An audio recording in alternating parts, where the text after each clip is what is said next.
going, guys? So I'm gonna try and get some stuff done on the 4Runner quickly today. I'm gonna try and get the valve cover done today at least, and maybe pull out the rear window motor and a couple other things. So last night I got a phone call from my buddy, and he's like, yo, I am straight axle swapping my 4Runner. Do you want my old parts? I said, sure, why the hell not? So here's some of the stuff I picked up last night. Got a bunch of parts of the 4Runner. And this is only some of the stuff I'm getting. I still have more on the way. So that's going to be fun. Now, the reason we're doing the valve cover gasket on the 4Runner is it is leaking like a beesh. So let's go ahead and fire her up. This is going to be an extremely cold start on this truck. It hasn't been running in a couple days. But if you guys didn't know, this 4Runner does have the clutch cancel. So I don't need a clutch.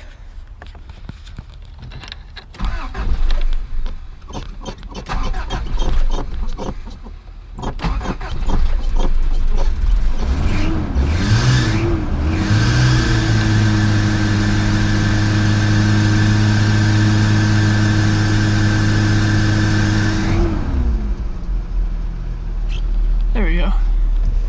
So yeah, I wasn't joking about a cold start. It's definitely a cold start.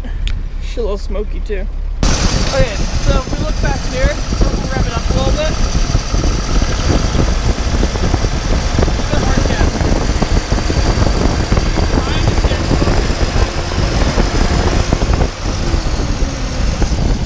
Right back here. So that is what we're gonna try and do. Hopefully the shit weather holds off.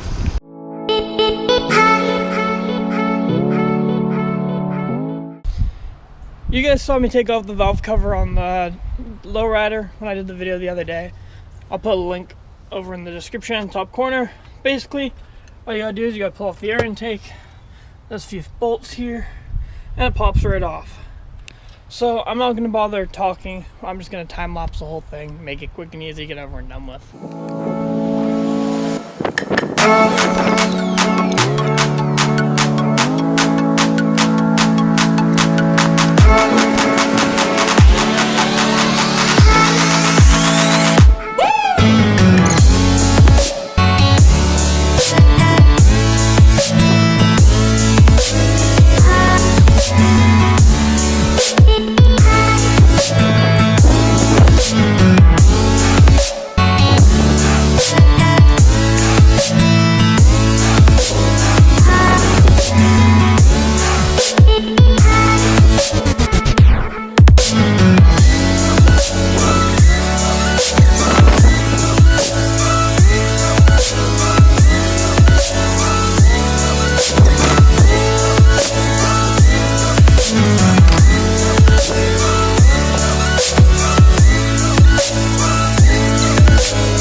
Valve cover is off. That is the gasket right here. It seems pretty done. Now I gotta grab the one out of the car and we'll see if it's the right one or not. I picked up this Felpro grommet kit from Lordco the other day. It told me it was the right one, so cross your fingers it's the right one. Now, the difference between this one and the lowrider is I got dual chains in this, which I think is kind of cool. So, I'm going to fit this up, see if it's the right one or not, and then we'll get it back together.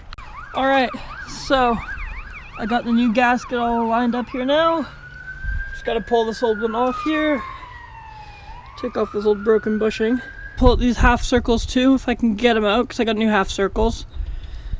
And we'll go from there. So I got the new front half circle in. There's a half circle way in the back there too. And Britt cleaned up the valve cover gasket and the valve cover a bit here. And I also cleaned up along here. So now it's just a case of putting it back together.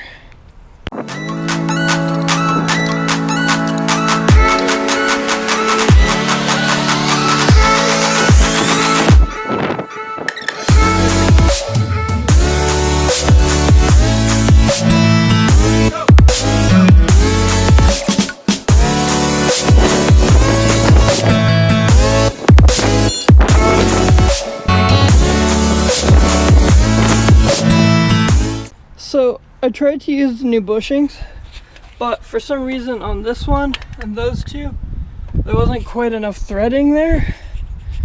So I'll play with that another day. For now, we got the rest of this back together. We'll give her a fire up and see if she still smokes or not.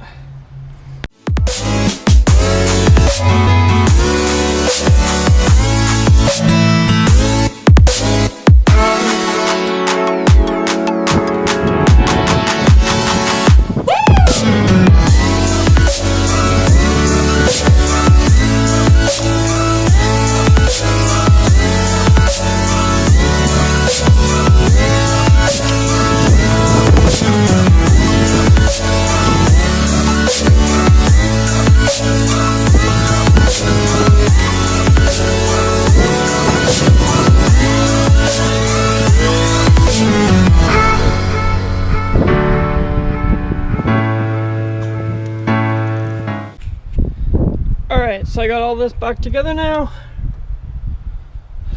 We'll go fire her up.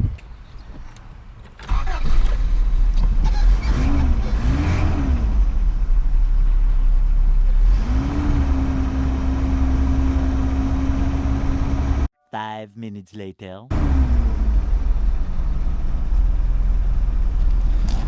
Alright, now she has a bit of heat in her. Let's go take a look. This is where it was leaking from over here before.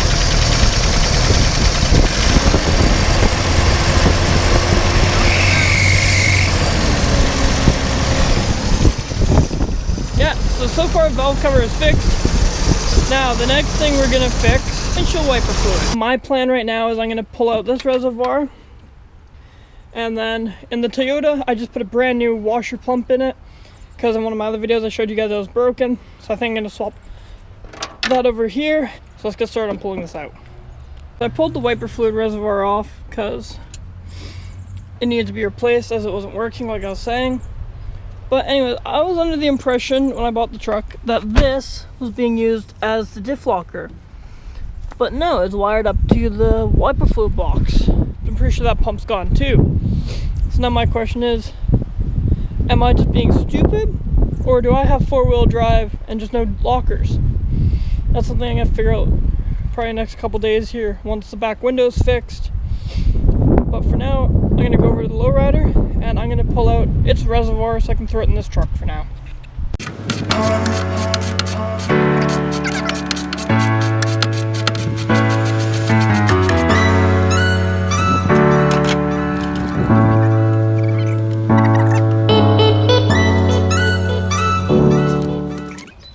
This is an aftermarket pump that's in this truck too, but I'm just gonna leave the wiring in this truck so I don't have to re-splice everything again.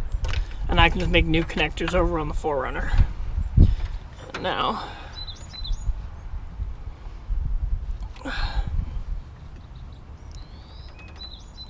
actually, that's not where I want to pull it out from. I need to disconnect it here.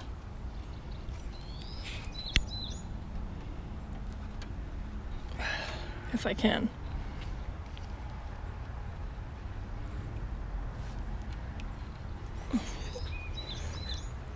There we go. Alright, so I pulled the wiper fluid cable out of the lowrider because my one was too short. The other one ended here. I need it to route down here so it can hook up to the washer pump. So now we'll throw the new one in. That's the old, that's the new. So of course, every time I start a project, Mother Nature changes its mind again. It has now started coming down like crazy. So I'm gonna try and get this wiper pump finished up here, finish up the wiring, throw the battery back together, and that's probably all we're gonna get done today. Alrighty, so I got the harness done up now.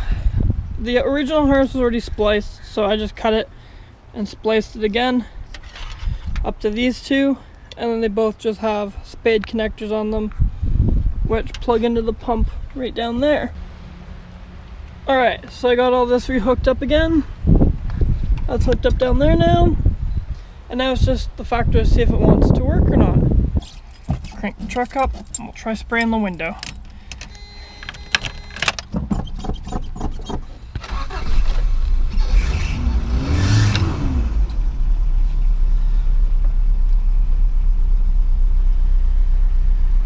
Anything?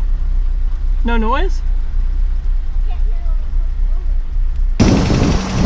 Alright, so now I guess I'm back to the diagnostic stage. Because when we had the other pump in, it was working fine. And now there's still nothing here.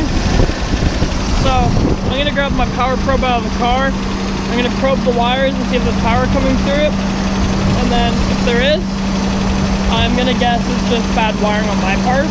Or there's a blown fuse. So I'm going to check the power probe, and then we'll figure this out. Alright, so my first hypothesis was right. My wiring was bad. Well, not bad, but I didn't end up crimping it down like I thought I did. So I re-crimped it, I ran the power probe on it, which is how I found it out, and now check this out. We finally got working washer fluid again. So yeah, guys, I think that's all we're going to get done on the truck today. This bipolar weather is just getting really annoying to work in. And a lot of the stuff, I don't like doing wiring in the rain or anything. I did this just because it was already torn apart. But other than that, I think that's a wrap for today. We got more stuff coming for shortly here. The rear window motor should be in any day now, like I said in the last video. And then, as you saw, we got all the parts over there in the trailer too. But I'll go through those, figure out what I'm keeping, what I'm getting rid of. I still got some more coming as well. So yeah, until next time, guys, peace out.